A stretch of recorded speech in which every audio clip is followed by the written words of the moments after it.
Greetings, my friend. We are all interested in the future, for that is where you and I are going to spend the rest of our lives. And remember, my friend, future events such as these will affect you in the future. You are interested in the unknown, the mysterious, the unexplainable. That is why you are here. And now, for the first time, we are bringing to you the full story of what happened on that fateful day. We are giving you all the evidence, based only on the secret testimonies of the miserable souls who survived this terrifying ordeal. The incidents, the places, my friend, we cannot keep this a secret any longer.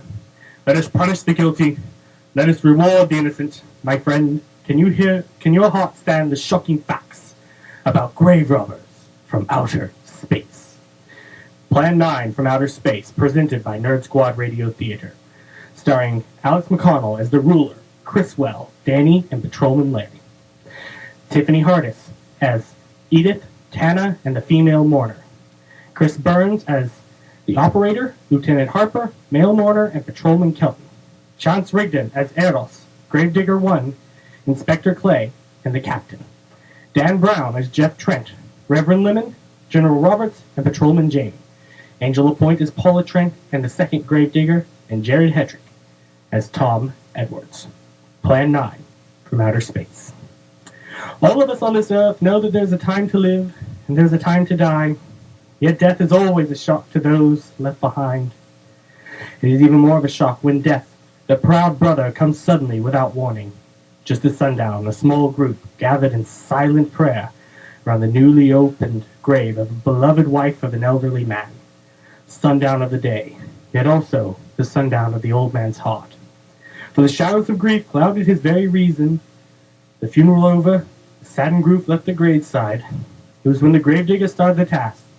Strange things began to take place. We now take you to the inside of a cockpit of an airplane, where two pilots see something from outside this world. 15 to 4, yep, right on schedule. There's the old San Fernando Valley out there now. Better radio in for landing instructions, Danny. Right. Jeff, Burbank Tower, this is the American Flight 812, over. Wouldn't surprise me if he's asleep at this time of morning. Yeah, American Flight 812, this is Bunkbank Tower. If I were asleep, you'd never get on the ground. Your case, maybe you'd be up there for no good, over. You got me that time, Mac. This is American Flight 102 requesting... Oh, jeez! The cockpit shook, the pilots look out the window, and they see something beyond their imaginations. Burbank Tower to American Flight 812, over. Burbank Tower to American Flight 812, over. Holy mackerel. Burbank Tower to American Flight 812. Are you in trouble? Trouble? Take a look for yourself. What in the world? That's nothing from this world. Burbank Tower to American Flight 812. Are you in trouble? Are you in trouble? Mayday, mayday, stand by Burbank Tower. Suppose the passenger saw it? I doubt it. Most of them are asleep. But it was quite a jolt. Jeff, I'll check. Good. We'll get them ready for landing. Keep it quiet until we get instructions. Right. Okay, Danny. American Flight 812 reporting to Burbank Tower, over. And now we turn to a cemetery where two gravediggers get to their unpleasant work. Oh, did you hear anything? I thought I did. Don't like hearing noises, especially when they ain't supposed to be there. Yeah, sort of spooky-like. Maybe we're getting old. Whatever it is gone now. Well, that's the best thing for us, too. Gone. Yeah, let's go. And suddenly, from out of the nowhere, a monstrous creature, a zombie, the Walking Dead, comes and kills the gravediggers from 10 feet away. And to the grief of his wife's death became greater and greater on this poor man. The home they had so long shared together became a tomb, a sweet memory of her joyous living. The sky to which she had once looked was now only a covering for her dead body. The ever beautiful flowers she had planted with her own hand became nothing more than the lost roses of her cheeks. Confused by his great loss, the old man left home, never to return again, and to be hit by a car, tragically. And at the funeral of the old man, unknown to his mourners, his dead wife was watching. First his wife, then he. Tragic. Tell me something. Why was his wife buried in the ground? And he sealed in a crypt? Something to do with family tradition. Superstition of some sort. Oh, Well, it's getting dark. We best be on our way. Then, as two of his mourners left the final resting place, they discover the body of the two grave diggers. ah! Look! Minutes later, the police, led by Inspector Daniel Clay, arrived at the scene. Alright, who found him? It was the man and the girl. Medical examiner been around yet? I just left. The morgue wagon ought to be along most any time. You get their statement? Yeah, pretty much as we could. Pretty scared. Finding a mess like this ought to make anyone frightened. Have one of the boys take the guy and the girl back to town. You take charge.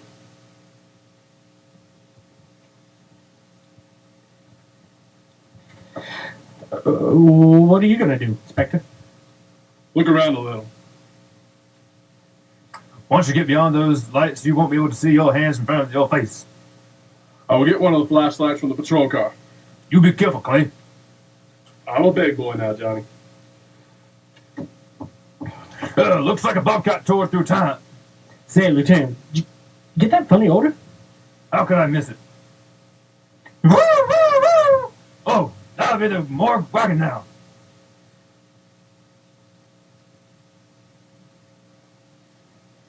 That's the fifth siren in the last hour. Oh, something's happened down at the cemetery. A lot of police cars and lights. I stopped, but didn't see anything. Oh well, whatever it is, morning paper will carry the whole story. You seem to still be up there somewhere. Maybe I am. I don't think I've ever seen you in this mood before. I guess it's because I've never been in this mood before. Something about your flight? Yeah, What happened, Jeff? saw a flying saucer. A saucer? You mean the kind from up there? Yeah, or its counterpart. It's shaped like a huge cigar. Dan saw it too. When it passed over, the whole compartment lit up with a blinding glare. And there was a tremendous wind that practically knocked us off our course. Well, did you report it? Yeah, radioed in immediately, and they said, well, keep it quiet until you land. As soon as we landed, big army brass guys grabbed us and made us swear not to tell anything. Burns me up. These things have been seen for years. They are here. It's a fact. The public has a right to know about it. There must be something more you can do about it. Oh, no, there ain't. Oh, but what's the point of making a fuss? Last night I saw a flying object that couldn't possibly been from this planet, but I can't say a word. Muzzled by army brass. Can't even admit I saw the thing. Inspector Clay begins his walk through the graveyard crime scene, wondering what could have caused such a terrible thing. But next thing he knows, attacked by a monster. What are you? Stay there! Stay! Stay! No! Yeah, sounds like they're in trouble. Sounds like Clay's in trouble. Bet that apparition we saw had something to do with it. Come on. Clay! Oh God! Is it dead? Yeah, he's messed up as bad as those two back there. Suppose that saucer or whatever it was has something to do with this? Your guess is as good as mine, Larry. But one thing's sure, Inspector Clay is dead, murdered, and somebody's responsible. You're in charge now, Lieutenant. Yeah, I guess I am, Captain. Yes, sir? Get back up in the car and get in the radio. Tell the coroner he's got to make another trip out there. Well, how about the lab boys? Well, who do you think we left back in the car? Boy Scouts, come on, Larry. Now we go to Inspector Clay's funeral, attended by many who loved him well. Greater love hath no man than to lay down his life for another. It is always difficult to have last words over the grave of a friend. Inspector Daniel Clay was a friend, a dear friend to me and to all of us. The bell has rung upon his great career. Now we lay him to rest. A rest well deserved, but so premature. People turning south from the freeway were startled when they saw 3 flying saucers high over Hollywood Boulevard. A man, startled by the sight in the sky, telephones the police. There comes a time in each man's life when he can't even believe his own eyes. Saucers seen over Hollywood. Flying saucers seen over Washington, D.C. The Army convoy moved into the field. Rockets were quickly set up. Colonel Tom Edwards, in charge of 1 saucer field activities, was to make the greatest decision of his career. He made that decision. Colonel Edwards gave the signal to fire. Then, as swiftly as they had come, they were gone, even to the piercing eye of radar and the speeding jet fighters. Quite that, wasn't it, sir? I'd rather not be secret. Are you worried about them, sir? Well, they must have had some reason for their visits. Visits? Well, that would indicate visitors. Are big guns the usual way of welcoming visitors? We haven't always fired at them. Oh, For a time, we tried to contact them by radio, but no response. Then they attacked a town, a small town, I'll admit, but nevertheless a town of people who died. I never heard about that, sir. Well, it was covered up by the higher echelon. Take any fire, any earthquake, any major disaster, then wonder. Flying saucers, Captain, are still a rumor, officially. Looks like we beat them off again, sir. What do they want? Where are they from? Where are they going? They, sir? Who? Oh, this is a training maneuver, sir. We only do a little practice firing at the clouds. Yeah, I wonder what their next move will be. What will their next move be?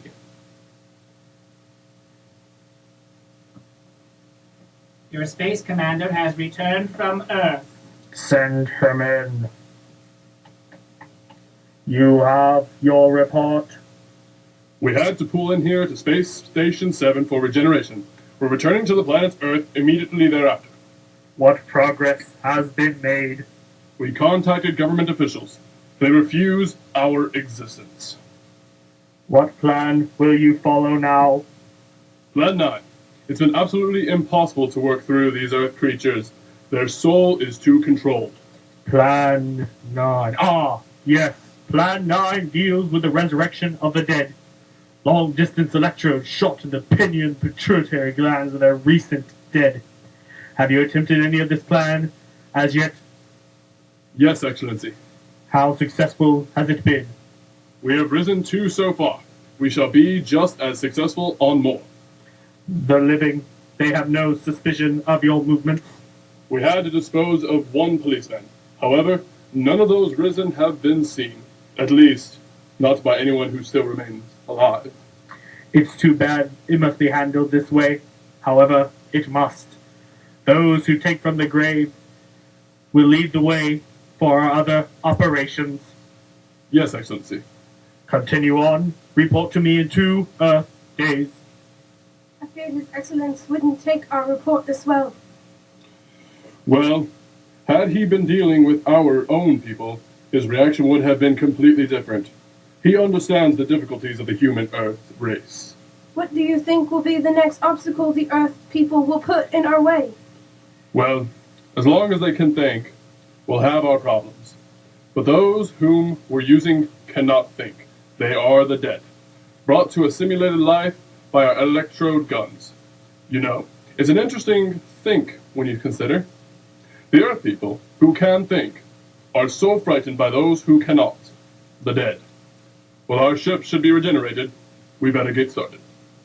Now we return to the house of Jeff and Paula Trent. Still think you ought to go in town and stay with your mother till I get back. This is our home and nothing's going to take me from it. Besides, most men try and keep their wives from going home to Mama. That's not the point. That's all the point there's going to be. Now toddle off and fly your flying machine, darling. But if you see any more flying saucers, will you tell them to pick another house to buzz? Don't worry about me. Oh, you're the only thing I worry about. Forget the flying saucers. They're up there, but there's something in that cemetery, and that's too close for comfort.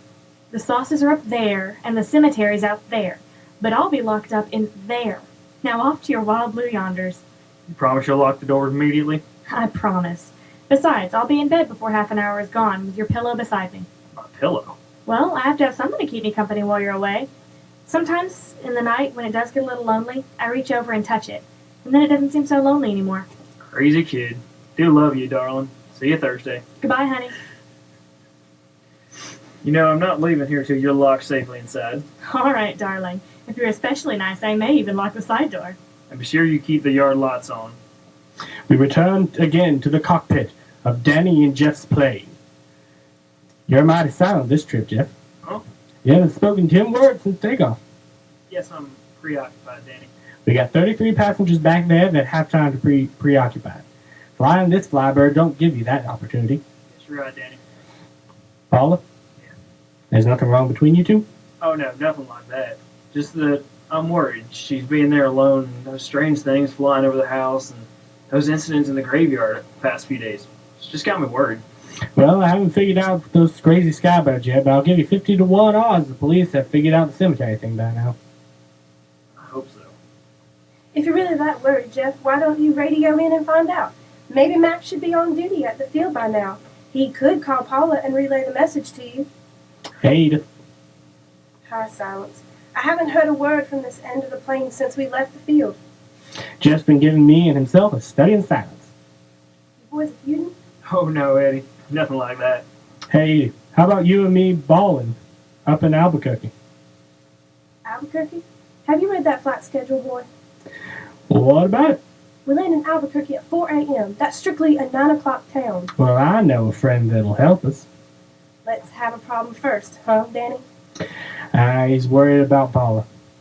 I read about that cemetery business. I tried to get you kids to not buy too near one of those things. We get there soon enough as it is. You thought it'd be quiet and peaceful there. No doubt about that. It's quiet all right, like a tune. I'm sorry, Jeff. That was a bad joke.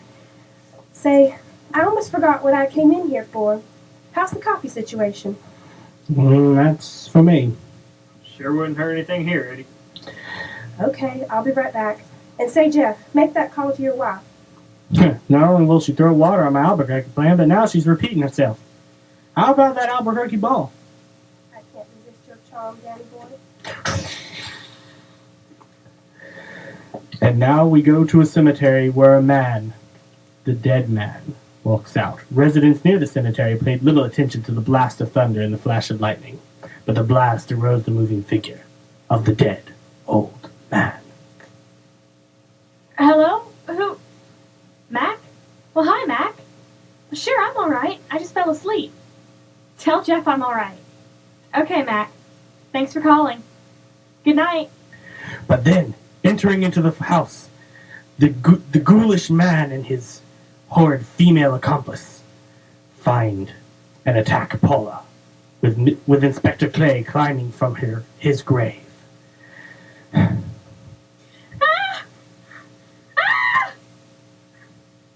Mrs. Trent! Mrs. Trent! What's wrong? And they drive away, safe for now, but not safe for long. They'll be at the hatch in a moment. You can open it now, Tana. Turn off the electrodes quickly. They can't tell us from anyone else.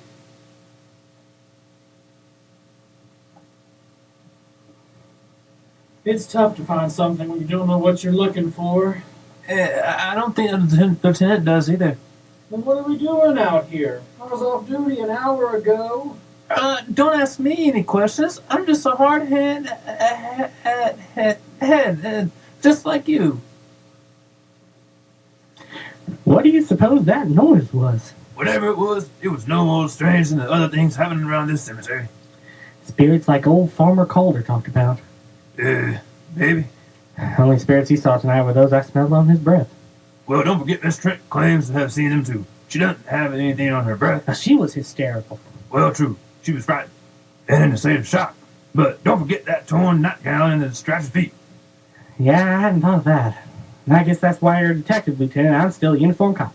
Sometimes it's only the breaks, Larry. In the meantime, let's get... Lieutenant! Lieutenant!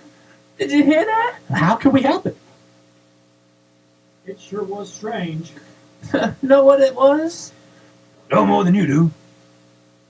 Warrant for orders. I'd get out of here right now. It was a saucer. A flying saucer? What makes you say that? Remember that noise we heard the other night? We were knocked to the ground. How could I forget? Exactly. But you're not remembering that sound. There, you're wrong, Lieutenant. I'm with the fact the sound is similar, but what about the blinding light? Well, haven't you heard? Many times the saucer had a glow, or a light of any kind for that matter. That proves it. What's next, Lieutenant? Maybe this doesn't mean much, but Jamie and me found a grave that looks like it's been busted into. What? Where? Why, Come on, man. Out with it. We haven't got all day to waste. Just over there beyond the crypt. All right, show us the way. Look, here it is, Lieutenant. It's been broken into, all right. Strange. If someone had broken in, the dirt should be piled up here somewhere. It looks like it's fallen into the grave. Larry, you'll be out of that uniform before you know it. Do we have the right to look down there, Lieutenant? Technically, no. No? Well, this spot looks familiar. So, we shouldn't investigate any further without the permission of next of kin.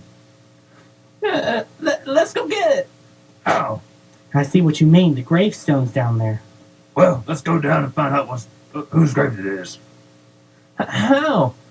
By going down and finding out. Are you sure you mean that, Lieutenant? If I didn't mean it, I wouldn't have said it. Scared? Why do I always get hooked up with these spook details? Monsters, graves, bodies? All right. Casket's here, and nobody's in it. You read the name on the casket? It's too dark. Give me a flashlight. How about a match? Oh, we sure could try it. Let me have them. It's Inspector Clay's grave, but he ain't in it. But meanwhile, in the Pentagon in Washington, D.C. Try G2. Come in. Yes, of course. I'll keep in touch. Come in, Colonel Edwards. Close the door. At ease, Colonel Edwards. Thank you, sir. Sit down. I understand, Colonel Edwards, you've been on tap for many of our saucer attacks. I'm in charge of field operations, sir. You believe that there are such things as flying saucers? Yes, sir. You've seen them? Yes, sir. You realize there's a government directive stating that there's no such thing as a flying saucer. Yes, sir. Do you stand by your statement that you've seen a flying saucer? Well, yes, sir. This could mean a court-martial. Admitting this against direct orders? General Roberts, may I speak freely? You may. How could I hope to hold on to my command if I didn't believe in what I saw and shot at? I like you, Colonel. Thank you, sir. There are flying saucers. There's no doubt they are in our skies. They've been there for some time. What are we going to do about them? Who knows? Then, they really are there? Thought you were convinced of that. I am.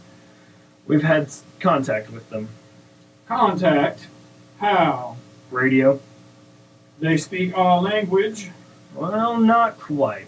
Received messages from their spaceships. For a while, it just came to us as a bunch of jumbled noise. And now, sir? Well, since they first tried contact with us by radio, we've developed a language computer. A machine that breaks down any language into our own. General, what's this got to do with me? Well, you've been in charge of saucer field activity for a long while. I think it's about time you heard these recordings. Do you mind? Mind? I'm anxious. This is Eros, a space soldier from a planet of your galaxy. I fully realize our language difference. However, I also know you finally have perfected the Torvatory, or as you on Earth put it, the language computer. So you can now understand that which I speak. Since the beginning of your time, we have been far beyond your planet. It has taken you centuries to even grasp what we have developed eons of your years ago. Do you still believe it impossible we exist? You don't think we actually think we don't exist? Are you... Excuse me. How can any race be so stupid? Permit me to set your mind at ease. We do not want to conquer your planet, only save it. We could have destroyed it long ago. If that had been our aim, our principal purpose is friendly. I admit we have had to take certain means which you might refer to as criminal. But that is because of your big guns which have destroyed some of our representatives. If you persist in denying us our landings, then we must only accept that you do not want us as friendly terms. We then have no alternative but to destroy you before you destroy us. With your ancient, juvenile minds, you have developed explosives too fast for your minds to conceive what you were doing. You are on the verge of destroying the entire universe. We are part of that universe. This is our last. This is the end of that one. Atmospheric conditions in outer space often interfere with transmitting. How many of these recordings do you have, General? An even dozen up till now. This was the last one. Received it over a month ago. Do you think they mean business? We can't afford to take any chances. Come over here. You ever been to Hollywood? Oh, a couple of times, a few years ago. You could be there in the morning. Just a few minutes from Hollywood in the town of San Fernando. Reports have come in of saucers flying so low the exhaust knocked people to the ground. They've even been started claims of saucer landings. Major Carlson will replace you while you're out there. You're the best man for the job of attempting to contact him. Find him, Colonel. See what the heck it is they want. All right, sir. These are confidential reports, Colonel. Read them over and carefully on the plane. Turn them over to the intelligence when you get to Los Angeles. They'll have further orders for disposition. Yes, sir. Colonel Edwards, Yes, sir. good luck. Thank you, sir. We are ready to report, Your Excellency. You are many days late. It was unavoidable. We tried to transmit via televisor, but atmospheric conditions made transmission impossible. You should have transmitted as soon as conditions permitted. I thought time was of the essence. Suspicion has fallen upon our movements. Our ships have been viewed near the point of operations. And what has this extra time gained, Eros? We have successfully risen 3 of the dead ones. Permit me to see one. Bring in the big one. Use your small electroid gun. I have taken 2 ships from your command. But that will leave us only with 1. It is necessary that you continue your mission alone. I have need of other ships elsewhere. Even though you have risen 3 of the Earth dead, the plan is far from successful, and you, Eros, must prove it an operational success before more time, energy, and ships may be spent on it. We will not fail. Everything is on our side. Not everything. You do not have the live Earth people. You report that your ship was viewed at the scene of your present operations. That is correct. They have been viewed many times, but not at the scene of operations. Something must be done about that. Oh, there it is. Excellent, excellent. Wait, stop. It's getting close. It's getting close. Stop him, Tana. He's close enough. Turn off your electroid gun. No! Stop him, Tana. I can't get it. It's jammed. Stop him, you fool! Drop the gun to the floor, Tanner. The metal will break contact. That was too close. Yes, bring the giant here, that I may get a better look at him. Yes, he's a fine specimen. Are they all this powerful on planet Earth? This one is an exception, Excellency. What are the other 2 like? One is a woman, the other an old man. An old man, you say? Yes, Excellency. This gives me a plan. Put the big one away. Pick up your electroid gun. Make sure it's in working order before pointing it at him. Whatever made it jam must have been cleared by the fall. Take him back to the ship. The old one must be sacrificed. Re-land on Earth. Send the old one to enter a dwelling, then cut off the electrokinetic and turn on your ship's decomposure ray. The result will astound those watching. Astound them enough to delay their attention until you have gained other recruits from the cemetery. Yes, Excellency. It will be done. Report to me when this has been accomplished. Eros, the Earth people are getting to that which we fear. Since they will not listen or respect our existence, they cannot help but believe our powers when they see their own dead walking. Walking round again, brought about by our advancement in such things. As soon as you have enough of the dead recruits, march them on the capitals of Earth. Let nothing stand in your way. Their own dead will be used to make them accept our existence and believe in that fact. Mr. and Mrs. Trent, this is Colonel Edwards from Washington, D.C. Good evening, Colonel. Hello, Colonel. Colonel, would you like to... Colonel would like to ask you a few questions. Questions? What about, Colonel? May I sit down? Oh, I'm sorry. Please do. I want to ask you about your strange experience the other night when you saw the flying saucer. And after that, the police brought me home. I hope I never see such a sight again. Well, after your description, I don't think I'd want to see it either. One thing more. After you were forced to the ground by the blast of wind, was it a hot blast or a cold blast? It's kind of hard to explain. It wasn't hot, it wasn't cold. It was just a terrific force. Couldn't get off the ground. The light blinded me so badly I couldn't see a thing. We could only feel the pressure of the wind until it was gone. When the glare left us, we could see a glowing ball disappearing off in the distance, Which way? toward the cemetery. This is the most fantastic story I've ever heard. And every word of it's true, too. That is the fantastic part of it. Found a lot of suspicious things out in that cemetery. And again, didn't find anything based on fact of suspicion on it. Hey, do you hear anything? You see anything out there, Kelton? Too dark, Lieutenant, but something's starting stinking awful bad. There's something out there. And so the old man began walking towards their home, walking quickly. But as the men shoot at it, the ship turns on the Composure Way, and the ghoul is reduced to a pile of bones. What do you make of that? You got me. I didn't take look away a minute ago. Oh, in the excitement, I forgot all about Kelton. Oh, he'll be all right in a few minutes. Did you see that thing? Did you get it? We got it. What was it? It didn't fall. I fired every bullet I had. So did I.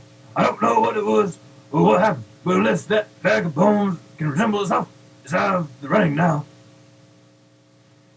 Colonel, I've been up here so often you'd think I'd taken a lease on this place. Not a long lease, I hope.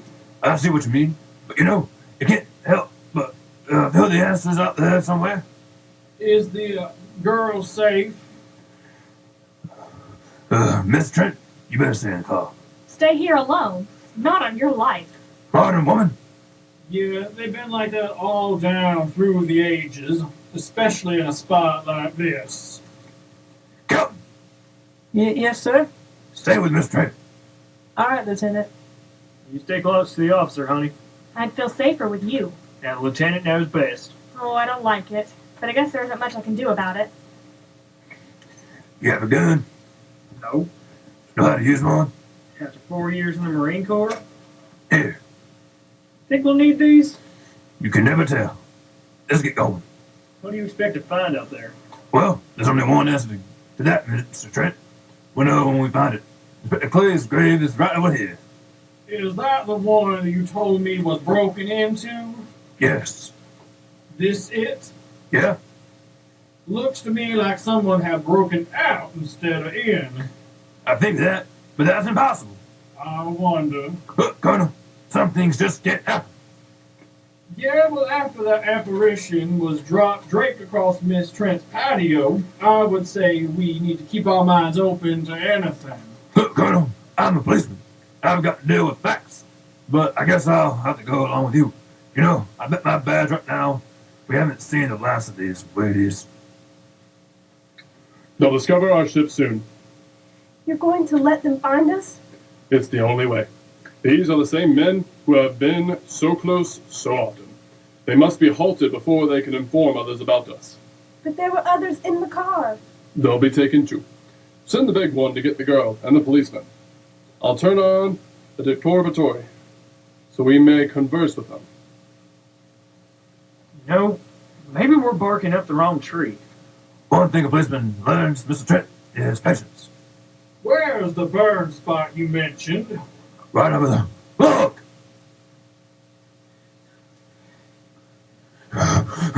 Well, we'll investigate.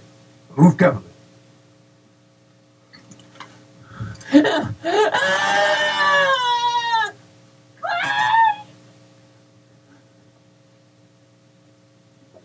A moment or two more, and you will be the first live Earth people ever to enter a celestial ship. Wow, boy. How could anything that big hide for so long a time? Never heard metal sound like that before. What do you see? Only my reflection. Must be some kind of one-way glass. How do you get into this thing? I'm not sure I want to find out. They're just outside. You can open the outer hatch now. Look out! You're going in that thing? That's what we're here for. I don't know. The way things speed around here, we may just get in there and off it goes. That's a chance we have to take. Well, I took a chance on those earlier airplanes. Might as well see what the inside of one of these looks like. Got your guns ready? I'll tell you one thing. If a little green man jumps out at me, I'm shooting first and asking questions later. They're in the outer chamber now, Eros. Do we have to kill them? Yes. It seems such a waste. Well, wouldn't it be better to kill a few now than, with their meddling, permit them to destroy the entire universe? You're always right, Eros. Of course. But those are not my words. Those are the words of the ruler. Now, you two stay right here. You're right where you're at. We will do as you command, for the moment. No, for the moment about you just do as I tell you. You do not need guns. They would be of no use to you now. They've been mighty useful before on flesh and blood. And you two look like you've got a lot of both. True, they would be effective upon us, if you were to have the opportunity to use them. Mister, if you don't get away from that control board, I'll show you just how effective they can be. Shall we talk now, or wait? Your friends will be here shortly. What friends? Those you left at the vehicle. If you've done anything to Paula, Now take it easy, Mr. Trent. I assure you no harm has come to her. Would you like to see? next time you try that, I won't be aiming at the board. You're a headstrong young man. I was only going to turn on the televisor so you could see her movements. Go ahead, my friend. Move very carefully. She's only fainted. You fiend! I, a fiend. I am a soldier of our planet. I, a fiend? We do not come here as enemies. We came only with the friendly intentions. To talk, to ask your aid. Aid? Yes, your aid for the whole universe. But your governments of Earth refuse to even accept our existence. Even though you've seen us, heard our messages, you still refuse to accept us. Why is it so important that you had to contact and why you have to have contact with the governments of our Earth? Because of death. Because all of you on Earth are idiots. Now you just hold on, Buster. No, you hold on. First was your firecracker, a harmless explosive. Then your hand grenade, that began to kill your own people few at a time. Then the bomb. Then a larger bomb. Many people are killed at one time. Then your scientists stumbled upon the atom bomb, split the atom. Then the hydrogen bomb, where you're actually exploding the air itself. Now This brings to the destruction of the entire universe, served by our sun. The only explosion left is the solar benite. Why, there's no such thing. Perhaps to you, but we've known it for centuries. Your scientists will stumble upon it, as they have all the others. But the juvenile mind you possess will not comprehend its strength until it's too late. You're way above our heads. The solar benite is a way to explode the actual particles of sunlight. Why, that's impossible. Even now, your scientists are working on a way to harness the sun's rays. The rays of sunlight are minute particles. It is so far from your imagination they cannot do as I have suggested. Why, a particle of sunlight can't even be seen or measured. Can you see or measure an atom? That you can explode one. A ray of sunlight is made up of many atoms. So what if we do develop this solar night bomb? We'd be even stronger nation than now. Stronger. You see, your stupid mind. Stupid. That's all I'm taking from you. Get back here, you jerk! Let him finish! It's because of men like you that all must be destroyed. Headstrong, violent, no use of the mind God gave you. You talk of God? You also think it impossible that we too might think of God? You. who wear the uniform of your country. You see, I wear the uniform of my country. Yes, we've had the drastic means to get to you, but you left us no alternative. When you have the Solarbanite, you have nothing, nor does the universe. You speak of Solamarite. Just what is it? Take a can of your gasoline. Say this can of gasoline is the sun. Now you spread a thin line of it to a ball, representing the air. Now the gasoline represents the sunlight, the sun particles. Here we saturate the ball with the gasoline, the sunlight. Then we put a flame to the ball. The flame will speedily travel around the earth, back along the line of gasoline to the can, or the sun itself. It will explode this source and the spread to every place that gasoline or sunlight touches. Explode the sunlight here, gentlemen, and you explode the universe. Explode the sunlight here and a chain reaction will occur, direct to the sun itself, and to all the planets that sunlight torches, to every planet in the universe. This is why you must be stopped. This is why any means must be used to stop you. In a friendly manner, or as it seems, you want it. He's mad. Mad? Is it mad that you destroy other people to save yourselves? You have done this. Is it mad that one country must destroy another to save themselves? You have also done this. How then is it mad that one planet must destroy another that threatens the very existence? That's enough! In my land, women are for advancing the race, not for fighting man's battles. Life is not so expansive on my planet. We don't cling to it like you do. Our entire aim is for the development of our planet. Back at the car. What happened to you? How come you're all alone? I asked for lots of help. You sounded drunk or something on the radio. If I didn't see it with my own eyes, I would have never believed it. Believed what? It was horrible, and he almost broke my shoulder. Look, what are you trying to say? If you don't make sense, we'll never get to the bottom of this. Now, who slugged you? Inspector Clay. What? It was Clay, all right. Only not like we remembered him. Well, his grave was busted into, wasn't it? Next, you'll tell me you saw skeletons. We did earlier. Now I know you're off your rocker. All of us saw the lieutenant, the current, someone, everybody. Where's the lieutenant now? We've got to find him. Miss Trent is gone. I was left here to guard her. Then Clay showed up and put me out of the running. And the second time tonight, and I'm getting darn tired of it. Well, which way were they going? Oh, that way. Come on! Then one day it could all be gone.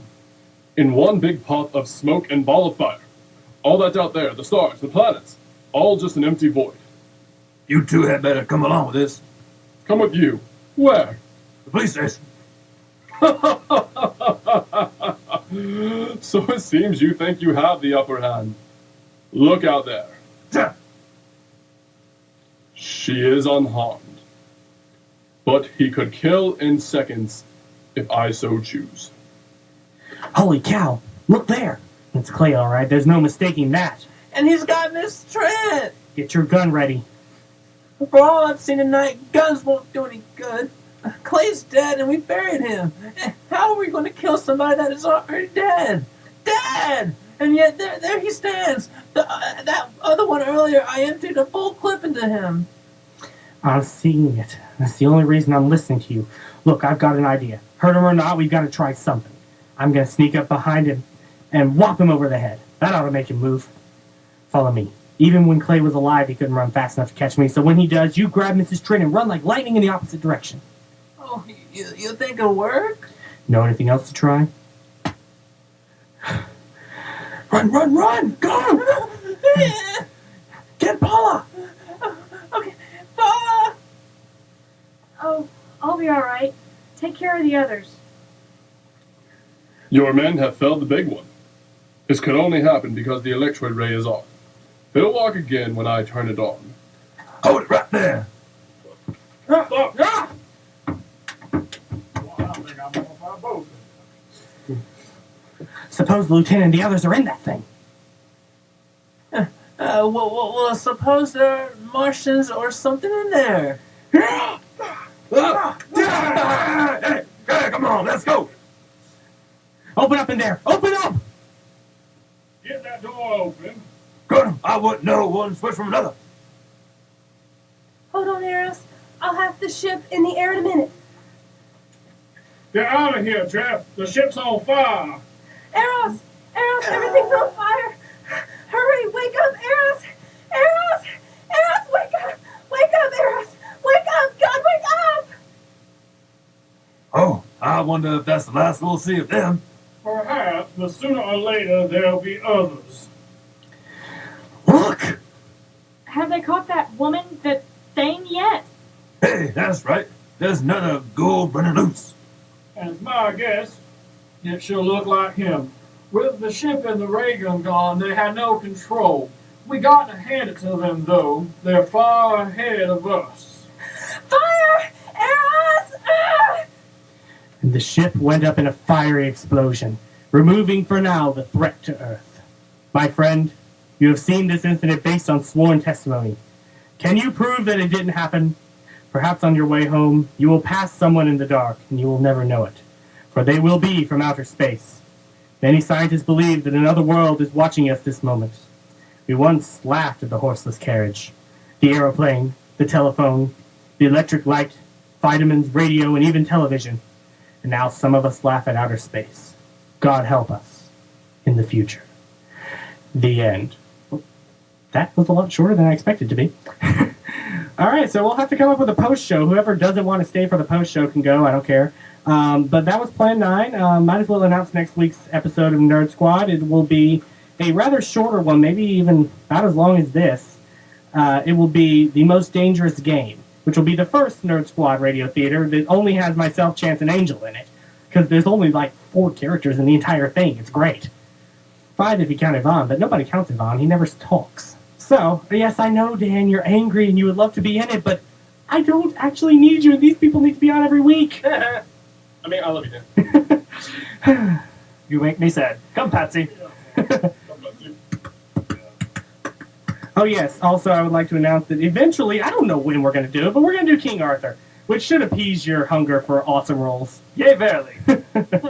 Yeah, Dan will be playing King Arthur. We'll do The Most Dangerous Game, and eventually we'll be doing our first original character for Nerd Squad Radio Theater, which will be somewhat of a fun story. I think Chance is going to wind up playing him.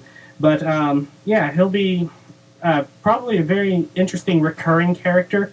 We might do a couple of original ones. We'll keep up with our interesting adaptations, like Angel's going to be working on one for Hunchback of Notre Dame. Yeah. But, yeah, so that's what's going to be coming up on Nerd Squad. We'll have a post show for you guys in a minute. So we're going to finish the song that we stopped in the middle of. Then we're going to hear some station IDs, some of which are actually kind of new, which is exciting because we've had, like, no good station IDs for a while. It's been sad.